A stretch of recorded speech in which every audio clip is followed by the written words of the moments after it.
Our today's lesson is lesson 7 of class 8 English textbook, and the name of the story is A King's Tale, অর্থাৎ একটা রাজার গল্প বা একজন রাজার কাহিনী।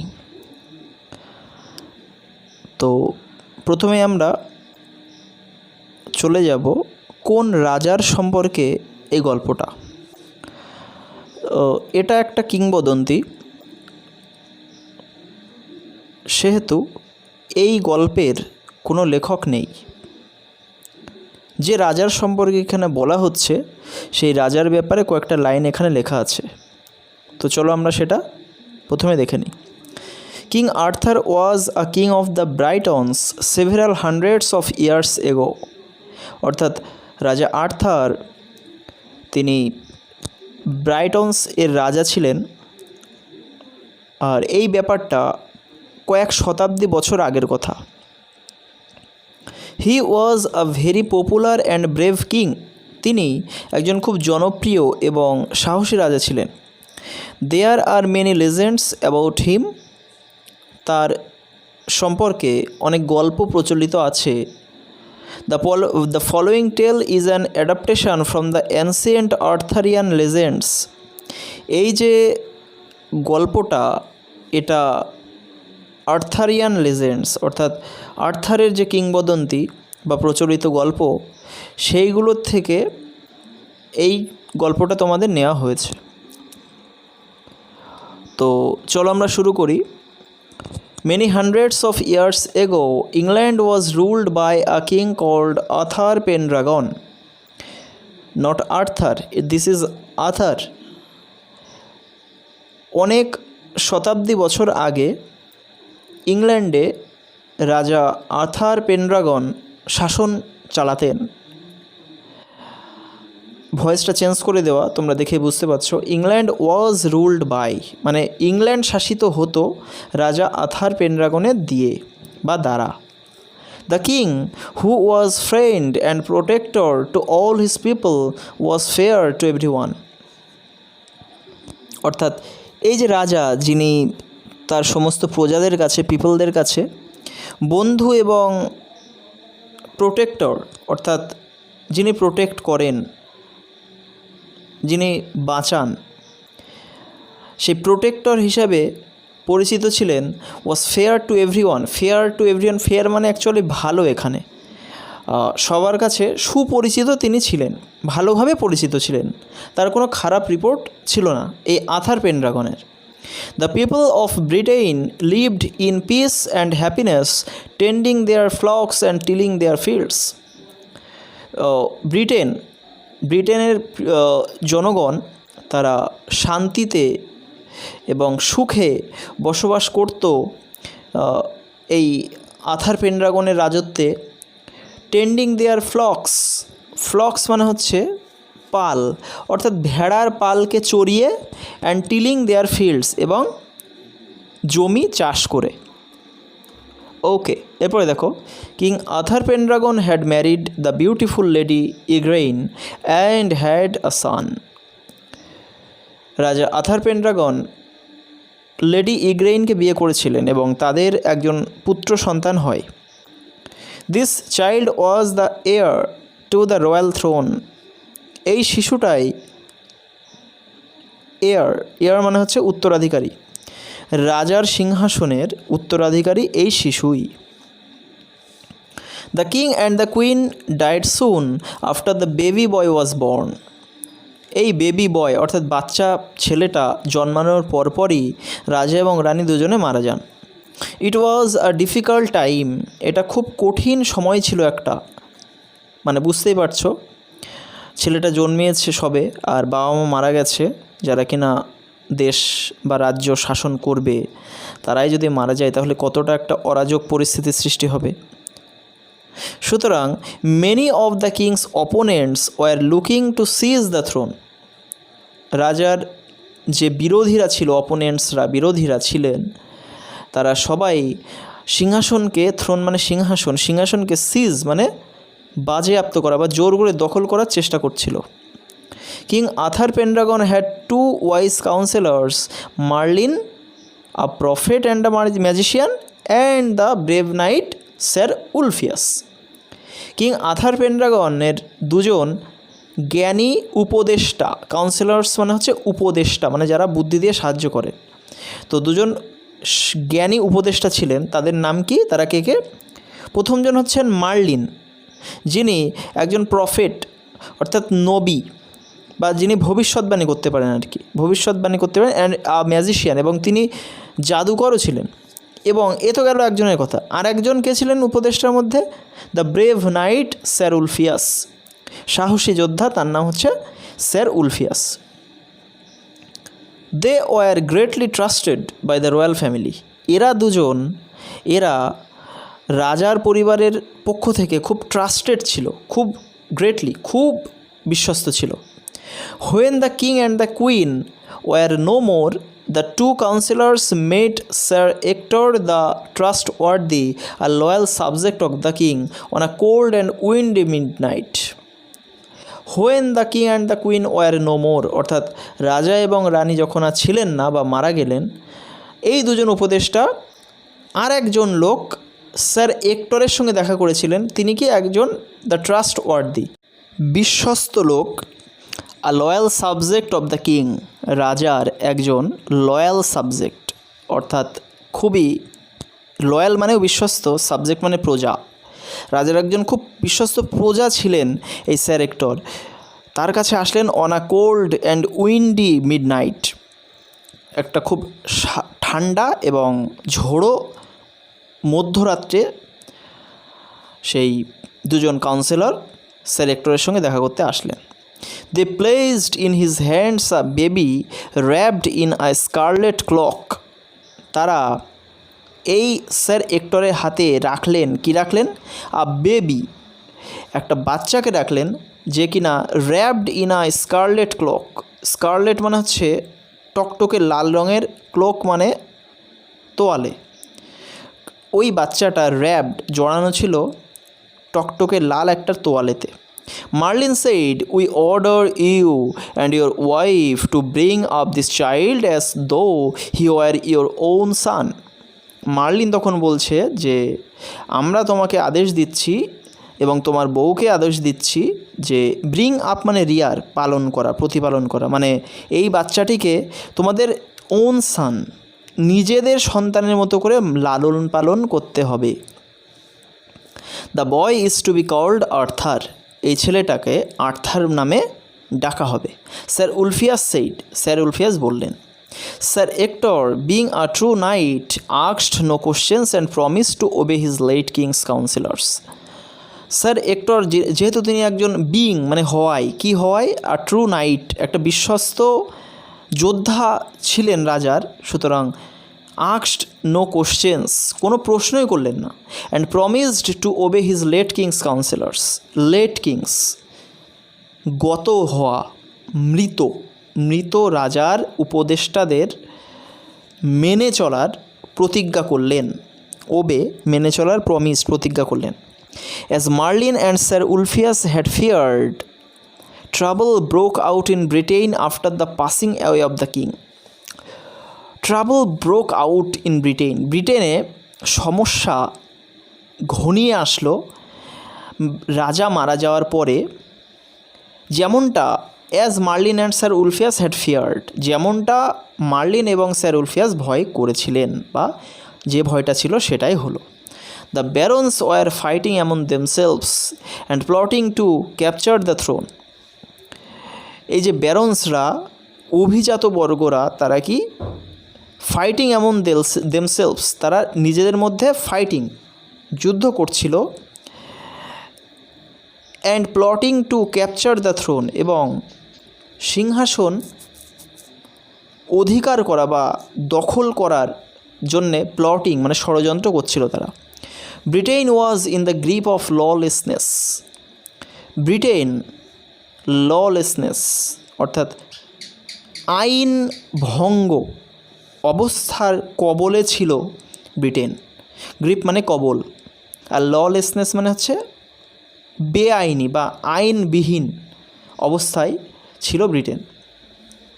ট্রাভেলার্স ওয়ার রেগুলারলি রবড, যারা পথচারী তাদেরকে প্রত্যহ বা সবসময় ডাকাতি করা হচ্ছিল বা ছিনতাই করে নেওয়া হচ্ছিল তাদের কাছ থেকে। দ্য পিজেন্টস ওয়ার আনহ্যাপি, যারা চাষি তারাও খুব অখুশি ছিলেন। Next, in the home of sir Ector, Arthur the son of the late king was spending his boyhood in happiness and safety. Sir এক্টরের বাড়িতে সেই ছেলেটা যে কিনা Arthur the son of the late king, মৃত রাজার ছেলে, সে তার বাল্যকাল কাটাচ্ছিল আনন্দ এবং নিরাপত্তার মধ্য দিয়ে। As he grew older, he became gentle, strong, handsome and good like his father, Arthur Pendragon. যতই সে বড় হতে লাগলো ততই সে তার বাবা আর্থার পেনড্রাগনের মতোই শান্ত, শক্তিশালী, হ্যান্ডসাম মানে সুন্দর দেখতে, অ্যান্ড গুড এবং ভালো চরিত্রের মানুষ হয়ে উঠল। 18 years passed, 18 বছর কেটে গিয়েছিল। Britain was torn by bitter rivalry. Britain, torn মানে হচ্ছে ছেঁড়া, ছিঁড়ে মানে আক্রমণ করা আর কি, মানে ছিঁড়ে নষ্ট করা। তো ব্রিটেনকে বিটার রিভালরি, তিক্ত শত্রুতা ছিঁড়ে খাচ্ছিল বা ব্রিটেনকে আষ্টে পৃষ্ঠে জড়িয়ে ধরেছিল তিক্ত শত্রুতা। None of the fighting barons had manage to become the king. সেই ব্যারন্স, তারা আবার ফাইটিং মানে সবসময় মারামারিতে রত বা যুদ্ধে রত, সেই অভিজাতদের মধ্যে কেউই রাজা হতে পারেনি। The people longed for the old days of peace and prosperity under Arthur Pendragon. মানুষজন কিসের অপেক্ষায় ছিলেন? আর্থার পেনড্রাগনের সময়, আর্থার পেনড্রাগনের রাজত্বে যে শান্তি এবং সমৃদ্ধি বা উন্নতির দিনগুলো ছিল, সেই দিনগুলোর অপেক্ষা করছিল মানুষজন। It was Christmas time, a time of festivity. এই ব্যাপারটা, যে ব্যাপারটা হতে চলেছে সেটা ক্রিসমাস সময়ের, যেটা কিনা একটা পরবের সময় বা অনুষ্ঠানের সময় বা উৎসবের সময়। But all around Britain people were hungry, cold and frightened. কিন্তু ব্রিটেনের চারিদিকেই মানুষজন খুব ক্ষুধার্ত, শীতার্থ এবং ফ্রাইটেন্ড মানে ভীত সন্ত্রস্ত, অর্থাৎ ভয় পেয়ে ছিল মানুষজন। One day in a churchyard, people found a large stone on which was fixed a magnificent sword. একদিন চার্চইয়ার্ড মানে গির্জার আঙিনায় বা গির্জার প্রাঙ্গণে মানুষজন একটা বড় পাথর দেখেছিল যার মধ্যে একটা তরবারি পোতা ছিল। আপন দ্য স্টোন, পাথরের উপরে ইন গোল্ড লেটার্স, স্বর্ণাক্ষরে ওয়াজ ইনস্ক্রাইবড, লেখা ছিল, কি লেখা ছিল? Whoever pulls out this sword is by right of birth the king of England. এই পুলস আউট অর্থাৎ টেনে বের করতে পারবে, যেই এই তরবারি পাথরের থেকে টেনে বের করতে পারবে, সেই হচ্ছে বাই রাইট অফ বার্থ অর্থাৎ জন্মসূত্রে বা জন্মের অধিকারে সে হবে দ্য কিং অফ ইংল্যান্ড, ইংল্যান্ডের রাজা হবে। Immediately the eager barons who long to become the king jostled among themselves to leave the sword. এবার যেটা হয়, ইমিডিয়েটলি মানে ঠিক এর পরপরই, মানে এই কথাটা শোনার অপেক্ষায় ছিল বোধহয় ওরা। দ্য এগার ব্যারন্স, সেই আগ্রহী বা উৎসুক অভিজাতরা, তারা যারা কিনা লংড টু বিকাম দ্য কিং, রাজা হওয়ার অপেক্ষায় ছিল, ওরা কী করলো? জসল্ড অ্যামং দেমসেলভস, নিজেদের মধ্যে গ্যাদারিং করতে লাগলো, নিজেদের মধ্যে জটলা করতে লাগলো, টু লিভ দ্য শোর্ড, ওই তরবারিটা তোলার জন্যে, টেনে বার করার জন্যে। কিন্তু নান সাকসিডেড, কেউই সফল হলো না। The sword remained fixed to the stone, তরবারিটা পাথরের মধ্যেই ফিক্সড থাকলো। It was Arthur at the age of 18 who succeeded in lifting the sword for the first time. এটা ছিল আর্থার, মাত্র 18 বছর বয়সে সে সাকসিডেড, সফল হয়েছিল, in lifting the শোর্ড for the first time, প্রথমবারের জন্য পাথরটার থেকে তরবারি বের করতে সেই সফল হয়েছিল। The barons were angry and disappointed. এবার যেটা হয় অ্যাজ ইউজুয়াল, যারা অভিজাত বর্গ তারা খুব রেগে গিয়েছিল এবং হতাশ হয়ে গিয়েছিল। দে ডিম্যান্ডেড আ টেস্ট, তারা একটা পরীক্ষার দাবি জানালো। Upon a bright May morning, a great trial took place in the presence of many people. মে মাসের একটা খুব উজ্জ্বল সকালে একটা মহান পরীক্ষা সবার সামনে, প্রেজেন্স অফ মেনি পিপল, মানুষজনের উপস্থিতিতে একটা বিশাল পরীক্ষা টুক প্লেস, ঘটল। There were the peasants, the craftsmen, the merchants as well as the barons. সেখানে কোন কোন শ্রেণী ছিল? পিজেন্টস, চাষিরা ছিল। দ্য ক্রাফটসমেন, ক্রাফটসমেন মানে হচ্ছে শিল্পী বা কারিগর, তারাও ছিল। দ্য মার্চেন্টস, বণিকরা বা ব্যবসায়ীরা ছিল। As well as the barons, এবং অ্যাজ ওয়েল অ্যাজ মানে যাদের থাকার কথাই অবশ্যই, তারা হচ্ছে ব্যারন্স, অভিজাতরা, তারা ছিল সবাই। In front of every one Arthur, slender and young, lifted the শোর্ড easily. সবার সামনেই আর্থার, যে কিনা স্লেন্ডার অ্যান্ড ইয়াং, স্লেন্ডার মানে রোগা, খুব রোগা, এবং ইয়াং তরুণ যে আর্থার, অর্থাৎ এই কথাগুলো বলা হচ্ছে কারণ তার পক্ষে ওটা করা সম্ভব না, কিন্তু সেও কি লিফটেড দ্য শোর্ড ইজিলি, তরবারিটা খুব সহজেই তুলে ধরল, পাথরের মধ্যে থেকে বের করে ধরল। The crowd hailed him as the king, লোকজন তাকে রাজা হিসেবে, হেইল্ড মানে হচ্ছে ঘোষণা করে দিল বা উচ্চধ্বনি করতে লাগলো। After becoming the king of England, Arthur's first duty was to secure peace in England. ইংল্যান্ডের রাজা হওয়ার পরে আর্থারের প্রথম যে দায়িত্ব সেটা কী ছিল? Was to secure peace in England. ইংল্যান্ডে শান্তি সিকিওর, টিকিয়ে রাখা বা শান্তিকে ফিরিয়ে নিয়ে আসা, এটাই ছিল আর্থারের প্রথম দায়িত্ব বা কর্তব্য। হি ওয়াজ হেল্পড বাই ওয়াইজ মার্লিন, সে ওই জ্ঞানী মার্লিনের দ্বারা সাহায্যপ্রাপ্ত হতো, মানে জ্ঞানী মার্লিন তাকে সাহায্য করত। Like his father, Arthur was concerned about the good of the common people. বাবার মতোই আর্থারও খুব কনসার্ন ছিল, খুব চিন্তিত ছিল about the good of the common people, সাধারণ মানুষদের গুড অর্থাৎ ভালো যে ব্যাপার বা ভালো ব্যাপার নিয়ে ভাবা, এইটা নিয়ে আর্থার সবসময় চিন্তিত ছিল। King Arthur fought battles so that no one could ill treat the humblest of his subjects. Okay, king Arthur অনেক যুদ্ধ লড়েছিলেন যাতে করে ইল ট্রিট মানে খারাপ ব্যবহার বা খারাপ আচরণ না করতে পারে কাদের সঙ্গে? The humblest of his subjects মানে প্রজাদের মধ্যে তারা আবার হাম্বলেস্ট মানে সব থেকে সভ্য বা সব থেকে শান্ত, সেই প্রজাদের যেন কেউ ক্ষতি না করতে পারে। King Arthur had lost his royal sword in a battle. রাজা আর্থার একটা যুদ্ধে তার সেই রাজকীয় তরবারি হারিয়ে ফেলেছিলেন। One day Merlin took him to a valley of sweet smelling flowers. একদিন মার্লিন কী করলেন? তাকে নিয়ে গেলেন আ ভ্যালি মানে উপত্যকা, অফ সুইট স্মেলিং ফ্লাওয়ার্স, মিষ্টি গন্ধযুক্ত ফুলের উপত্যকার উপর দিয়ে তাকে একটা জায়গায় নিয়ে গেলেন। At the edge of the plain, ওই সমভূমির একেবারে শেষে বা প্রান্তে, দেয়ার ওয়াজ আ ডিপ লেক, সেখানে একটা গভীর হ্রদ ছিল। As Arthur approached the lake, a beautiful arm with golden bracelets rose from the water. যখনই আর্থার অ্যাপ্রোচড মানে হচ্ছে নিকটস্থ হওয়া, ওই হ্রদের কাছাকাছি বা নিকটস্থ হলেন, a beautiful arm with golden bracelets, একটা সুন্দর হাত, সোনার ব্রেসলেট মানে তোমরা বুঝতে পারছো চুড়ি পরা একটা সুন্দর হাত, রোজ ফ্রম দ্য ওয়াটার, জলের মধ্যে থেকে উঠে আসলো।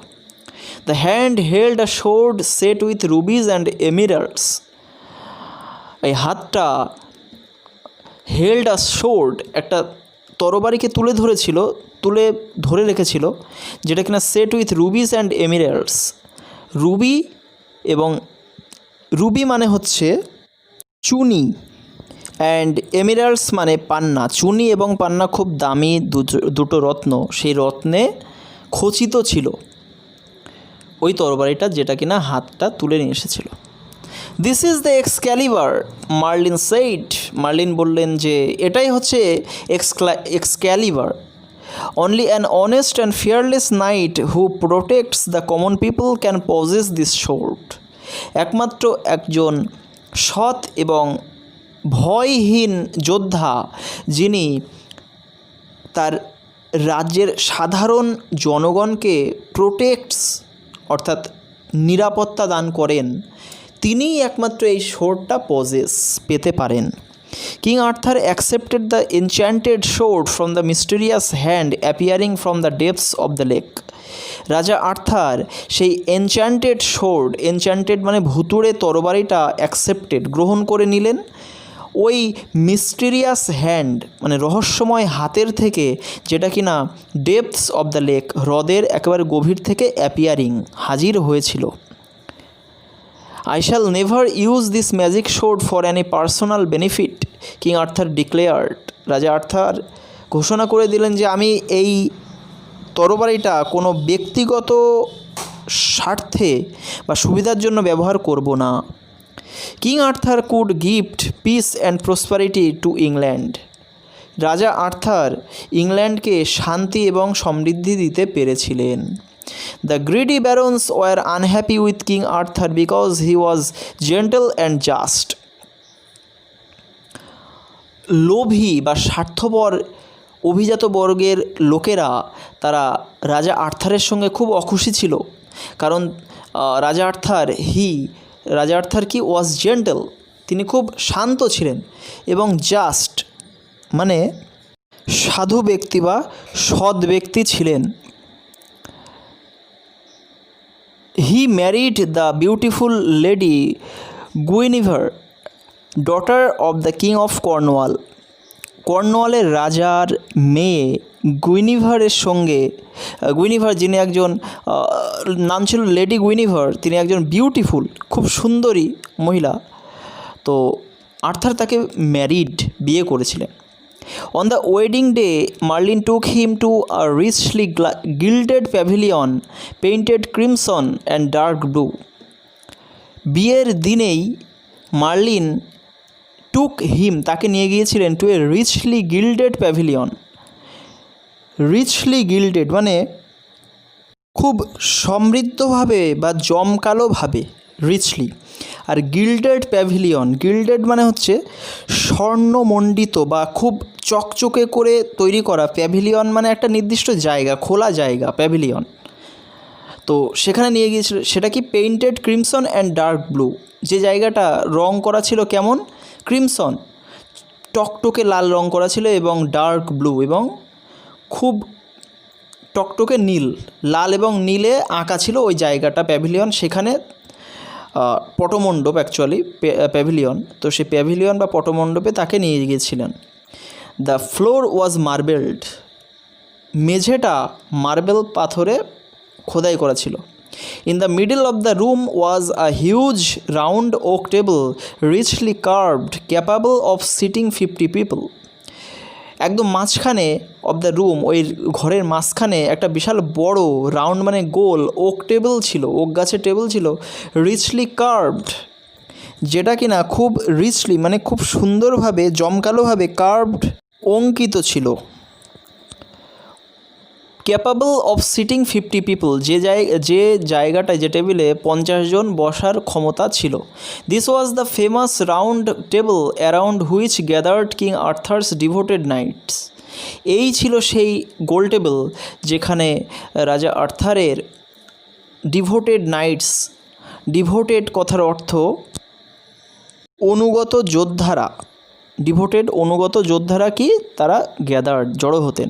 This knights promised that they would help the helpless, be gentle to the weak and to punish the wicked. এই যোদ্ধারা তারা প্রমিস করেছিলেন, প্রতিজ্ঞা করেছিলেন যে তারা অসহায়দের সাহায্য করবেন, be gentle to the weak, যারা দুর্বল তাদের প্রতি জেন্টেল থাকবেন, ভদ্র থাকবেন, এবং যারা উইকেড অর্থাৎ দুষ্টু তাদেরকে পানিশ করবেন, শাস্তি দেবেন। Two keep their vows the knights undertook countless hazardous adventures. তাদের এই প্রতিজ্ঞাকে রাখতে